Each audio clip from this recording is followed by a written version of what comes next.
سیدنا انس بن مالک رضی اللہ عنہ سے مروی ہے کہ نبی کریم صلی اللہ علیہ وسلم نے فرمایا، تم میں سے کوئی آدمی کسی تکلیف کی بنا پر موت کی تمنا نہ کرے، اگر کسی کا اس کے علاوہ اور کوئی چارہ کار نہ ہو تو وہ یہ دعا کرے، اے اللہ مجھے اس وقت تک زندہ رکھ جب تک میرے لیے زندہ رہنا بہتر ہو، اور اس وقت مجھے فوت کر دینا جب میرے لیے فوت ہونا بہتر ہو۔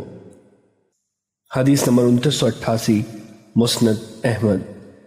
سیدنا ابو ہریرہ رضی اللہ عنہ سے روایت ہے کہ رسول اللہ صلی اللہ علیہ وسلم نے فرمایا، تم میں سے کوئی آدمی موت کے آنے سے پہلے نہ اس کی تمنا کرے اور نہ اس کی دعا کرے، کیونکہ جب آدمی فوت ہوتا ہے تو اس کا عمل منقطع ہو جاتا ہے، اور مومن اپنی زندگی میں صرف نیکیوں میں ہی اضافہ کرتا ہے۔ حدیث نمبر 2989، مسند احمد۔ دوسری سند، رسول اللہ صلی اللہ علیہ وسلم نے فرمایا، تم میں سے کوئی آدمی موت کی تمنا نہ کرے، کیونکہ اگر وہ گنہگار ہے تو اللہ سے گناہوں کی معافی مانگ لے گا، اور اگر نیک ہے تو نیکیوں میں اضافہ کر لے گا۔ حدیث نمبر 2990، مسند احمد۔ سیدنا جابر بن عبداللہ رضی اللہ عنہ سے روایت ہے کہ رسول اللہ صلی اللہ علیہ وسلم نے فرمایا، تم موت کی تمنا نہ کیا کرو، کیونکہ موت کے بعد والے امور کی گھبراہٹ بھی بڑی سخت ہے۔ خوش بختی یہ ہے کہ بندے کی عمر لمبی ہو اور اللہ تعالیٰ اسے توبہ کرنے کی توفیق دے دے۔ حدیث نمبر 2993، مسند احمد۔ حارثہ کہتے ہیں، ہم سیدنا خباب رضی اللہ عنہ کی تیمارداری کرنے کے لیے گئے۔ انہوں نے کہا، اگر میں نے رسول اللہ صلی اللہ علیہ وسلم کو یہ فرماتے ہوئے نہ سنا ہوتا تو میں ضرور موت کی تمنا کرتا۔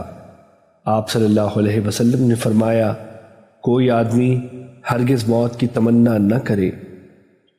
حدیث نمبر 2994، مسند احمد۔ سیدنا علی رضی اللہ عنہ کہتے ہیں، رسول اللہ صلی اللہ علیہ وسلم میرے پاس سے گزرے جبکہ میں بیمار تھا، اور یہ کہہ رہا تھا، یا اللہ اگر میری موت کا وقت آ چکا ہے تو موت دے کر مجھے راحت عطا فرما، اگر موت آنے میں دیر ہے تو مجھے اٹھا لے، اور اگر یہ میری آزمائش ہے تو مجھے صبر کی توفیق عطا فرما۔ آپ صلی اللہ علیہ وسلم نے پوچھا، تم نے کیا کہا ہے؟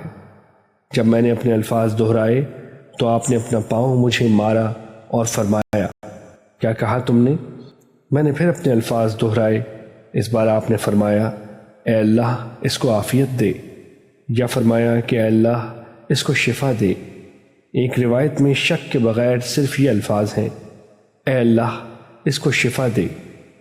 سیدنا علی رضی اللہ عنہ کہتے ہیں، اس کے بعد مجھے اس تکلیف کی کوئی شکایت نہیں ہوئی۔ حدیث نمبر 2995، مسند احمد۔